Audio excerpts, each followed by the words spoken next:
Paulo Cesar Farias, known as PC, the treasurer of former President Fernando Collor, is murdered. It's yet another death in the series of tragedies that followed Collor's impeachment. June 1996 will forever be marked in Brazil's criminal history as the date of one of the most unsolved crimes in our investigations. And this story began like this. On the night of June 22, 1996, a Saturday, a woman in high heels and with red painted nails walked into a video rental store in Maceió. She looked at the shelves, walked past the new releases, and picked out a specific tape. The name of the movie was The Killer, a thriller about a mysterious homicide where the police try to find out whether or not the case was a crime of passion. She went back to the car with the plastic bag, drove to a police officer's beach house on the north coast of the city, and met her boyfriend. The two of them had dinner with his brother and his brother's girlfriend as well. After dinner, the guests left. The house became quiet. The next morning, when the door to that room was opened, the two of them were dead in bed. A gun shot to each of their chests, a gun in her hand. And that movie she had picked out at the video store, well, it would become a detail that no one could explain. I'm Marcos Campos, and this is a different special video compared to the standard videos here on the channel. Today, we're going to look into 5 cases that, honestly, I think the Brazilian justice system would rather you forget. 5 stories where the investigation went off track, where the crime scene was completely contaminated, where a witness was left out of the report and the report was forged, and where those who should have been investigating were actually the ones who maybe needed to be investigated. What did these investigations hide? Why did cases that should have been solvable just come to a halt? And when the state itself becomes a problem, who's left to hold it accountable? That's right. If you enjoy this kind of content, give the video a like and subscribe to the channel. Several special pieces of content like this are being prepared. Message delivered. Let's get to the facts.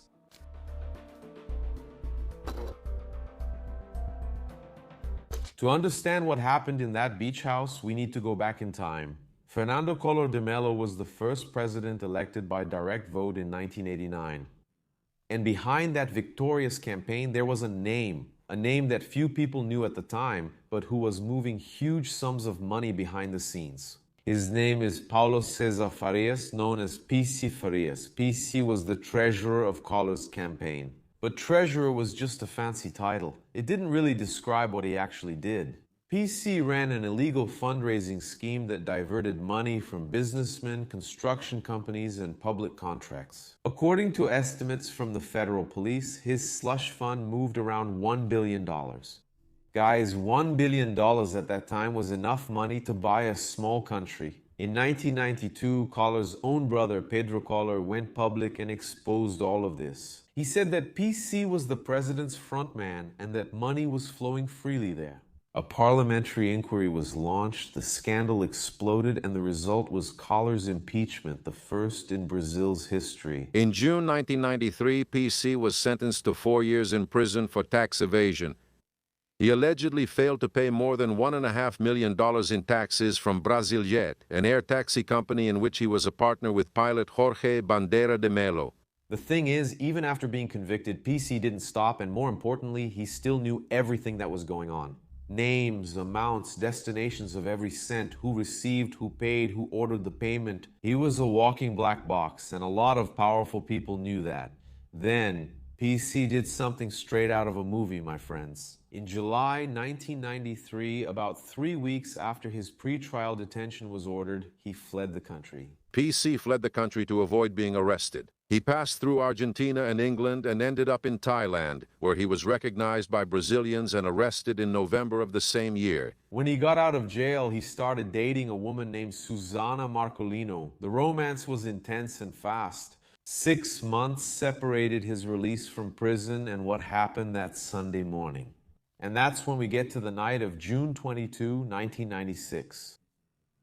Susana and PC had dinner with his brother, Augusto Farias, and also Augusto's girlfriend. The house security guards said that after the guests left, they heard the couple arguing in the bedroom. At some point during the night, the security guards said they heard a bang or bangs. Despite that, no one did anything. The next morning, June 23rd, the bodies were found in bed, each with a gunshot wound to the chest. The weapon, a revolver, was in Susana's hand. And that's when, some might say, the circus begins. The official version that came out in the first hours was too straightforward. A crime of passion followed by suicide. Susanna supposedly shot PC during an argument and then killed herself. That's it. Case closed, right? I'm convinced it was a crime of passion.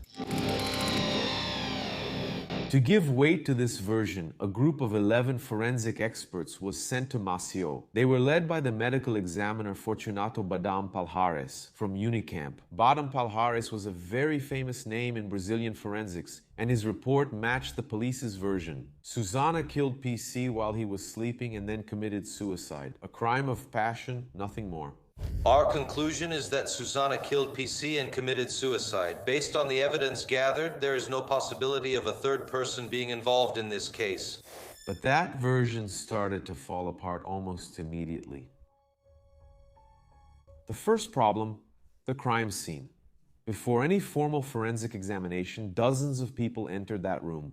Neighbors, curious onlookers, acquaintances, people connected to PC, everything was contaminated, objects were moved, the environment was completely compromised. Any trace that could tell what really happened there was compromised before it could be recorded and analyzed. What isn't done in Brazil is preserving the crime scene. The crime scene has to be isolated. We can only examine the crime scene if it is completely preserved, because everything there relates to the crime.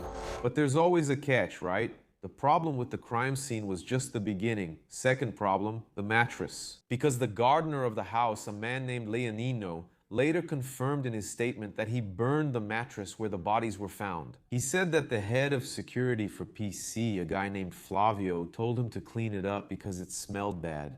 Just so you know, the mattress was the central piece of a crime scene with 2 dead bodies, and someone ordered it to be burned. If the material had been preserved, what would you have done with it? We were going to collect the materials so we could, for example, assess if all the stains were really her blood. Third problem, Susanna was shorter than PC, and the medical examiner from Alagoas, Giorgi Sanguinetti, who did an independent forensic analysis 10 months later, pointed out the trajectory of the shot that killed PC. It would be incompatible with the angle that Susanna could have managed, given the height difference between the two. Sanguinetti said that the shot that killed PC was fired by a professional, a single precise shot without hesitation. And that Susanna would not have been able to be the perpetrator for that reason. So what did we need to show that Susanna was really 1.67 meters and not 1.57 meters? Unfortunately, we forgot to note that for our author. Fourth problem here, and this one is pretty serious, okay? Badam Palhares, the medical examiner who led the official forensic examination and insisted on the crime of passion theory, was accused years later of having received money to produce, then, a false forensic report. This accusation came from the former governor of Alagoas himself, Geraldo Bulhões, during the drug trafficking parliamentary inquiry in 1999. The parliamentary inquiry found that Badam Palhares moved about 2.7 million reais between 1995 and 1999. And that's where the element comes in. If this really did happen, what's left of that report? The prosecutor, Luis Vasconcelos, did not accept the official version. He kept investigating and found evidence of a third person at the crime scene, or maybe a third, fourth, and fifth, right? Who knows? What I have today is the suicide version, or the murder-suicide version, right? This version, legally, means the case is closed.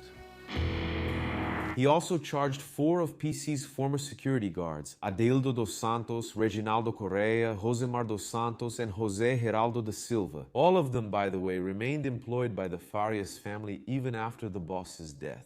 The case ended up in the Federal Supreme Court, which denied the security guards' last appeal in 2011 and sent the 4 to a jury trial. And that's when there was another twist. In May 2013, almost 18 years after the deaths, the trial took place. The jurors recognized that PC and Susanna were in fact murdered. In other words, both were killed by someone, officially ruling out the theory of a crime of passion or suicide. Although it was recognized as a double homicide, the jury acquitted all 4 defendants out of mercy, so no one was held accountable.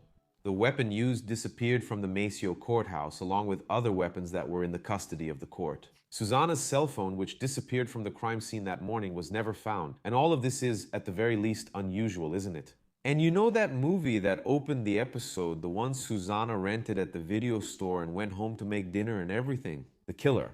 a thriller about a homicide where the police investigate whether or not it was a crime of passion. Those who support the suicide theory say that she was already planning what she was going to do. On the other hand, those who support the execution theory say it's too much of a coincidence, or that someone planted this detail afterward. PC Farias was buried with his secrets. Susana was buried with the version they stitched together for her. The main forensic expert was accused of forging the forensic report. The murder weapon disappeared, the mattress was burned, and no one, absolutely no one, was held responsible. Maybe the question that remains is, when the victim knows too much and the evidence disappears too quickly, what's left besides a silence that doesn't seem natural? July 1952. A man walks along a dirt road in the countryside of Minas Gerais, near a small town called Nova Ponte. He's not walking fast, his legs don't respond like they used to. His body carries marks that no clothing can hide, after effects of years of torture in a cell without light. His name is Sebastião Naves, and he just received a telegram that he had to ask his son to read because he is illiterate. The telegram said something impossible. The man he supposedly killed 15 years ago was alive, living on his father's farm, less than 100 kilometers from where Sebastião spent 8 years in prison for a murder that never happened. Sebastião burst into the room where his cousin was sleeping, hugged him, and said a phrase that sums it all up: "Thank God you're alive. Let's go to Araguari so everyone can see that my brother and I are innocent." But his brother, Joachim, had already died, destroyed by the after effects of torture, and he never knew that the man thought to be dead was actually alive. But to understand how two innocent men were convicted of killing someone who didn't die, we need to go back to 1937. Araguari, in the interior of Minas Gerais, in the Triângulo Mineiro region, a quiet religious city where everyone knows each other. The brothers Sebastião José Naves, 32 years old, and Joaquim Naves Rocha, 25 years old, were simple workers who bought and resold grains. Joaquim was a business partner of their cousin, a merchant named Benedito Pereira Caetano. Benedito was ambitious, borrowed money from the family, bought a huge rice harvest thinking the price would go up, but the price plummeted. Desperate, he sold everything at a loss. He ended up owing more than he had. And in the early morning of November 29, 1937, Benedito took the last 90 contos de reis he had and disappeared from Araguari. He vanished on the 5 a.m. train without telling anyone.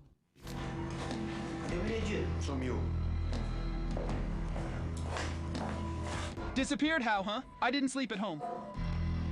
When the Naves brothers realized their cousin had disappeared and that he was carrying a good amount of money, they did the right thing. They went to the police station and reported him missing. They wanted to help find Benedito, but going to the police station was the biggest mistake of their lives.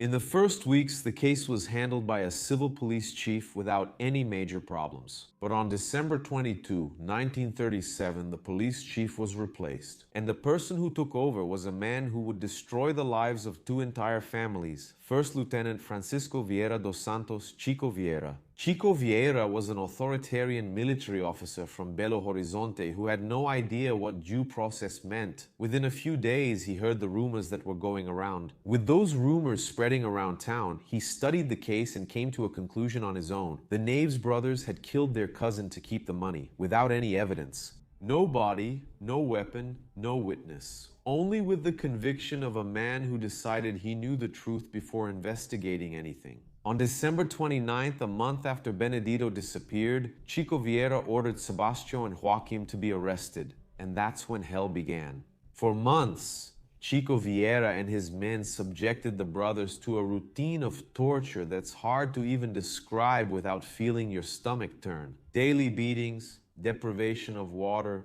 food and light, damp and filthy underground cells with no contact with the outside world. In one of the cruelest episodes, the chief ordered the two to be taken to an open field, tied them to trees, and smeared their bodies with honey so they would be attacked by bees and ants while listening to gunshots and death threats. Even with all that, the brothers didn't confess. Then, Chico Vieira did something that shows exactly the kind of man he was. He ordered the arrest of the brothers' wives, children, and mother. Mrs. Ana Rosa Naves, a 66-year-old lady, was thrown into a cell. The brothers' wives were tortured and, according to the case records, sexually assaulted. Sebastian's wife's milk dried up because of the suffering, and the couple's baby died. The Naves brothers saw all of this happen. They saw their mother imprisoned, saw their wives humiliated, and learned about the baby's death. And that's when, destroyed, they did what Chico Vieira wanted from the beginning. They confessed to a crime they hadn't committed. Joaquim gave in first on January 12, 1938.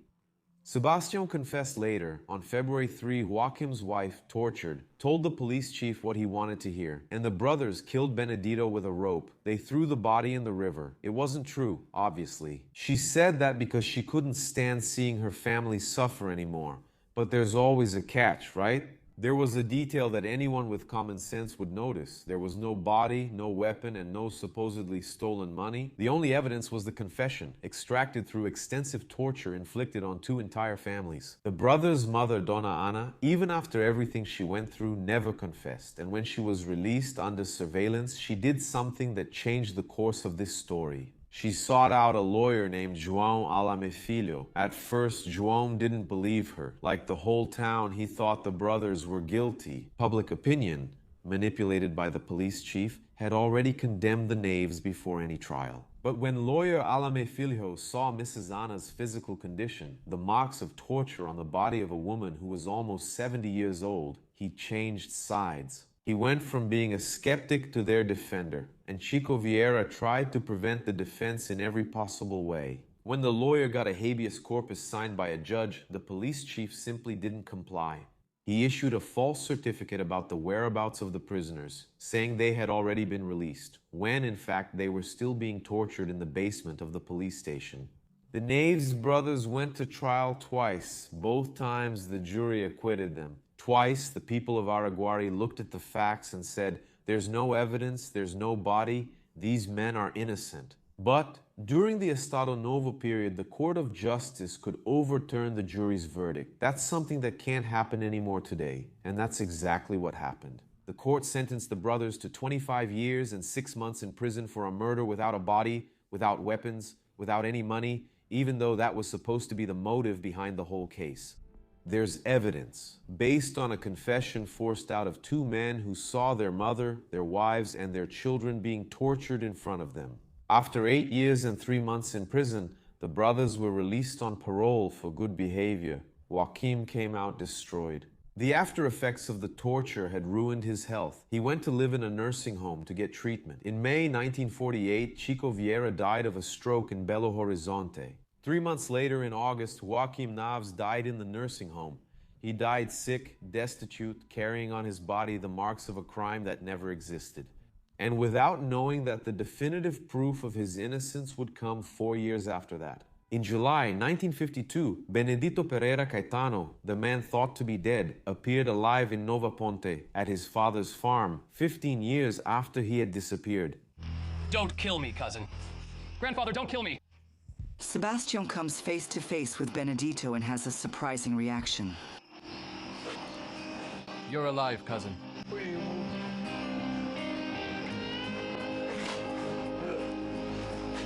He was using another name, José Alves Gomes, known as José Goiano, and said he had fled from Araguari out of shame for his debts, who was robbed by 3 men who took his money, and that he kept moving from city to city, not knowing anything about what had happened to his cousins. When the news reached Araguari, the same people who, influenced by the police chief, had accepted the guilt of the Naves brothers, now wanted to lynch Benedito. The police chief at the time had to... There's a detail that's chilling, okay? Benedito's entire family, except for him, had died in a plane crash years earlier when they were being taken to Araguari to testify about the disappearance of their son.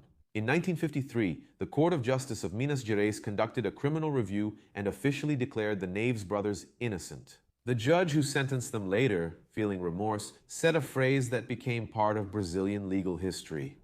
May God hold me accountable. God. But the compensation, well, it took a while, okay? 7 years of fighting in court until the federal Supreme Court in 1960 confirmed the family's right. Sebastião Naves died in 1963 without having received a cent. Dona Ana died in 1963 at the age of 97. The lawyer, João Alame Filho, wrote a book that documented everything and died in 1993. Two brothers who went to the police station to ask for help finding a missing cousin and ended up being convicted for a murder that never happened. A case with no body, no weapon, no evidence, where the only proof was a confession that was forced out. He tortured their wives, their children, and their elderly mother until the pain became greater than the truth. Araceli was 8 years old when she was kidnapped, assaulted, and killed. A case to this day surrounded by mystery. A story that remained unsolved. May 18th, 1973, a Friday. An 8-year-old girl left São Pedro School in the Praia do Suá neighborhood in Vitória, Espírito Santo. Her mother, a Bolivian woman named Lola, had asked the school to let her daughter out earlier because of the bus schedule that took her back home in the neighboring city of Serra. The girl's name was Araceli Cabrera Sanchez Crespo. She was the second daughter of a Spanish electrician and Lola. She was born in São Paulo, but the family moved to Espírito Santo because Araceli, still a baby, suffered from the pollution in Cubatão. They lived in a modest house on São Paulo Street in the Fatima neighborhood in Serra. That Friday, Araceli didn't get on the bus. A teenager who was at a bar near the intersection of Ferreira Coelho and Cesar Rilao Avenues, just a few minutes from the school, told the police that he saw the girl playing with a cat next to the establishment instead of getting on the bus. That was the last time Araceli was seen alive.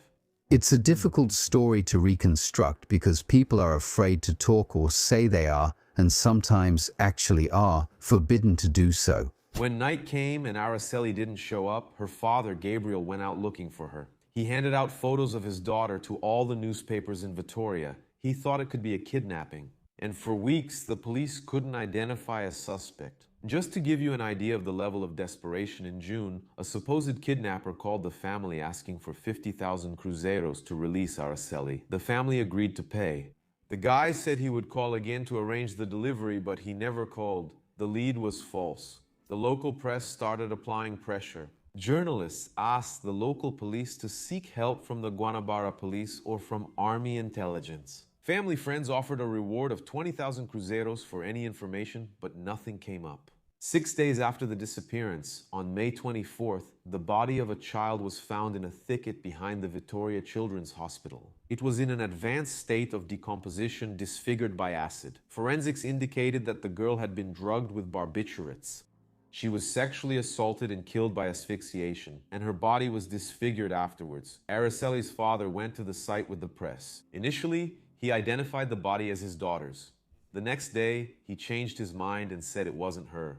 The authorities said that the family's psychological state did not allow for a reliable identification. In the end, the identification was confirmed. And this is where the case enters the territory that gives this video its name. Everything pointed to two names: Paulo Constantin Relau and Dante Brito Michelini, known as Dantinho. Both belong to powerful families from Espírito Santo. The Michelini family were landowners with connections to the military government. The Relau family had equivalent influence. Paulo and Dantinho were known in the city as drug users. According to the main version of the investigation, Paulo Relau allegedly kidnapped Araceli after school and took her to the Franciscan bar on Camburi Beach, an establishment that belonged to Dantinho. There, the girl was allegedly drugged, sexually assaulted, and kept in captivity. But investigating powerful families wasn't that simple. It still isn't, imagine back then. And that's exactly what happened.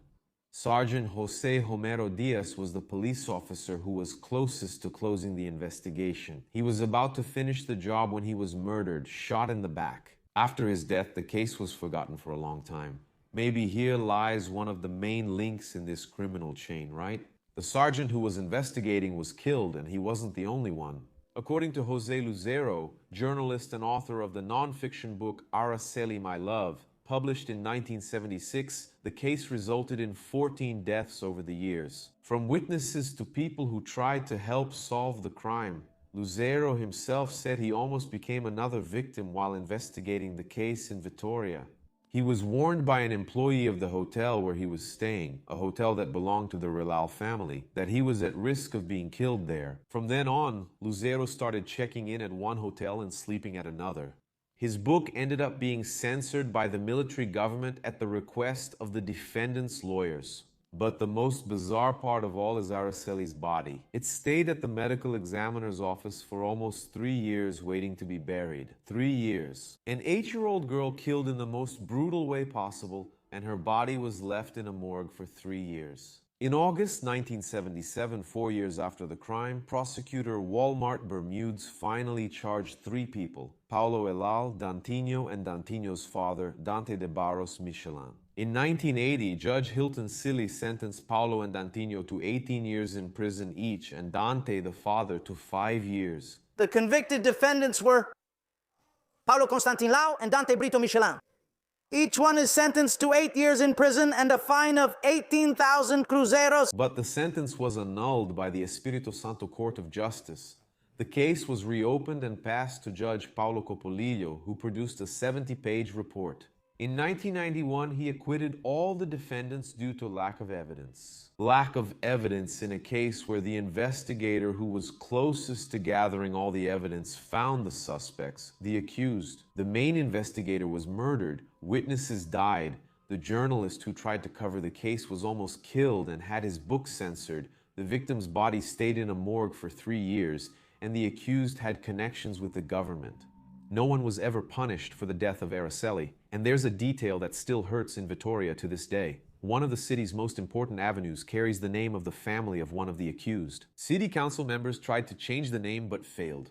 In 2000, the National Congress made May 18th the day Araceli disappeared, a national day to combat the abuse and sexual exploitation of children and adolescents. That was the only thing left from the case, a date on the calendar. Justice? None. In 2026, more than 50 years after the crime, Dantinho, Dante de Brito Michelini, was found dead, decapitated and burned in Espírito Santo. Police are still investigating the situation. Araceli was only 8 years old. She left school on a Friday, played with a kitten on the sidewalk instead of taking the bus. She never came home again. The father handed out photos, the body was found disfigured, the police officer investigating was killed, the witnesses kept dying, the journalist was threatened, the book was censored, the accused were acquitted. And the avenue, bearing their family's name, is still there. The facade of the base preschool in downtown São Paulo may be hiding an agency that rented out children for pornographic photos and videos. Police are investigating the circumstances. March 1994.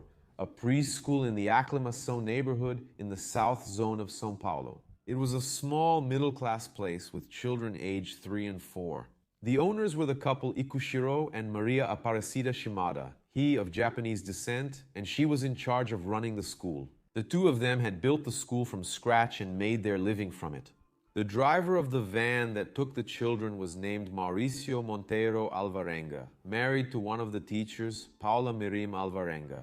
On an ordinary morning that March, 2 mothers, Lucia and Clea, noticed what they described as strange behavior in their children. They went to the 6th police station of the South Zone and filed a complaint. The accusation they made was extremely serious. According to them, the owners of the school, the driver, and a couple who were parents of another student, Saulo and Mara Nunes, were allegedly taking 4-year-old children to this couple's apartment, where supposedly the children watched pornographic movies and were sexually abused. One of your children is taken to do something you don't know, he tells you. He cried. Erotic photos of adults with her were taken. Very serious. And as the investigation would later prove, completely false. But between the accusation and the proof that it was false, 6 lives were destroyed in a way that can't be fixed.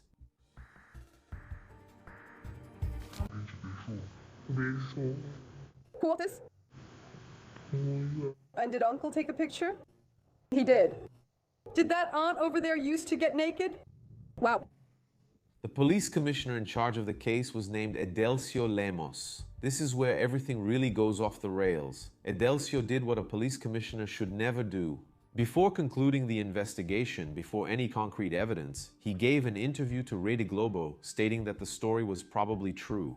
He said very clearly that there was a strong possibility the accusations were real. A kiss, a hug, or even being put in an erotic position doesn't leave a trace. That doesn't mean it didn't happen. Are you convinced that there were lewd acts?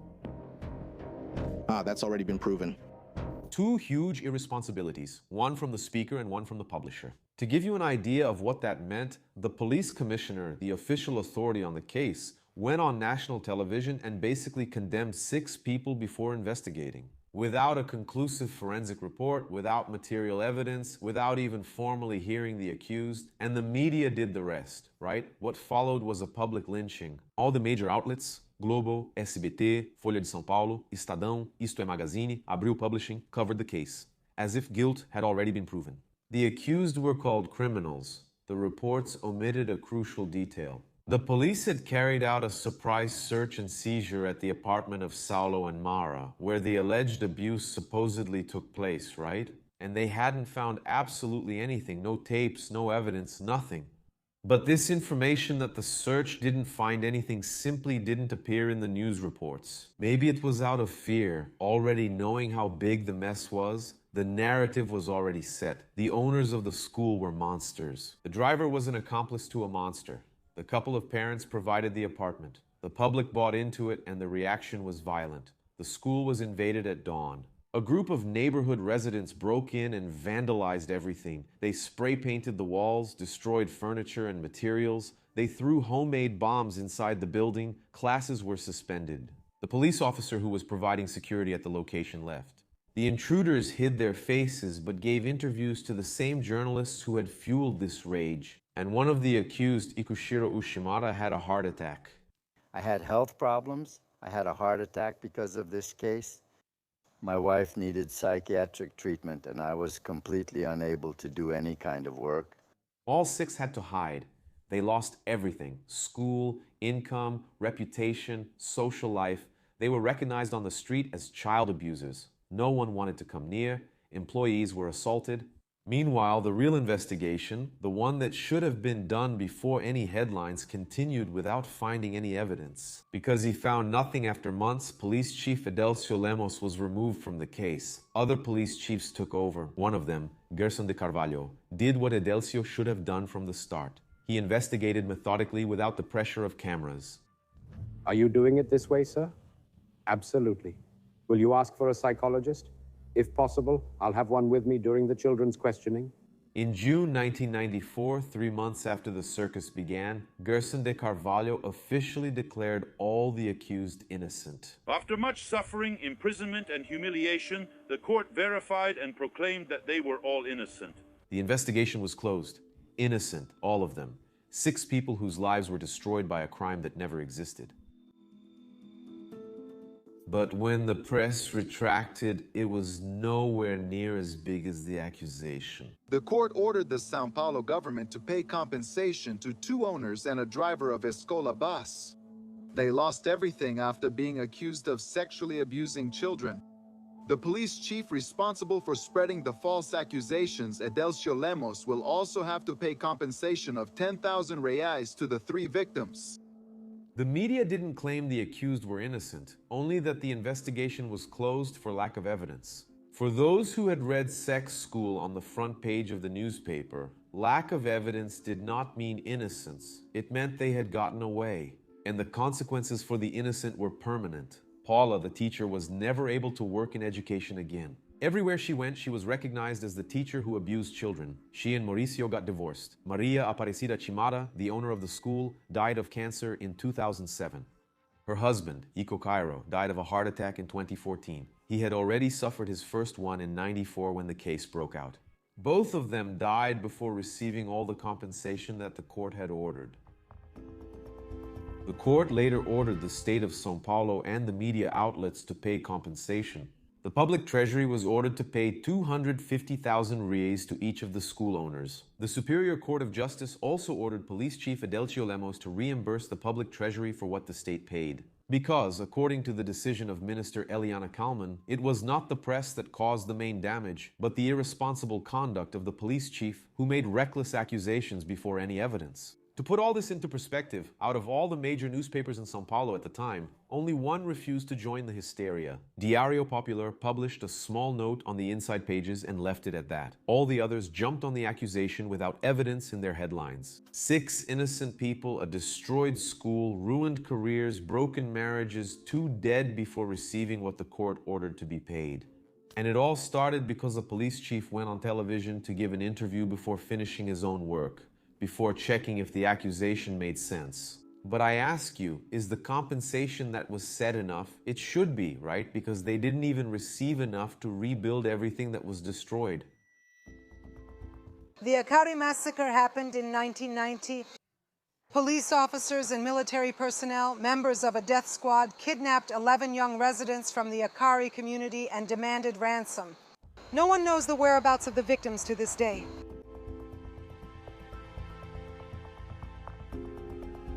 July 26, 1990, a Thursday. 11 young people from the Acari favela in the north zone of Rio de Janeiro were spending the day at a ranch in Magé in the Baixada Fluminense. Most of them were teenagers. They were doing what any group of young people does on a day off, killing time at a country house away from the routine of the favela. Around 11 p.m., a group of about 6 hooded men arrived at the place. They identified themselves as police officers and broke into the ranch. They subdued everyone and held the 11 young people. They threatened to kill them, demanded money and jewelry. Then they contacted the families. They asked for ransom. The desperate families gathered what they had. According to Mrs. Laudicena, the only witness to the case, now deceased, the kidnappers negotiated for about an hour. After that, they took the 11 young people away. Wallace, Edio, Luiz Henrique, Viviane, Cristiane, Moises, Edson, Luiz Carlos, Hudson, Rosana, Antonio. None of them were seen again. No bodies have been found to this day. They had told their parents they would spend the weekend here, but they didn't return home on Monday.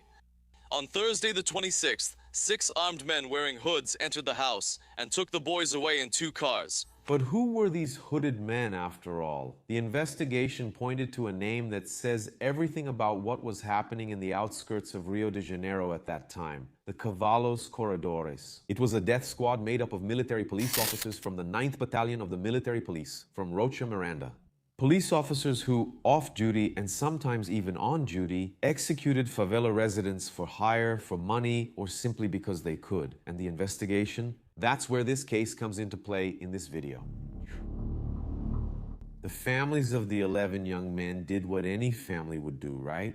They went after it, they looked for the police, they looked for the government, they looked for justice and found nothing, neither their children, nor answers, nor any willingness to investigate. But these mothers did not accept silence. They organized themselves, started going together to police stations, to courthouses, to newspaper offices, knocking on doors, all of them. They shouted their children's names everywhere they could. They became known as the Mothers of Acari, and they became one of the first organized movements of families of victims of state violence in Brazil. The leader of the group was Edmeia da Silva Eusebio, mother of Luiz Henrique, one of the missing. Edmeia was the strongest voice there, tireless and unwavering. She did what no official investigation managed or wanted to do.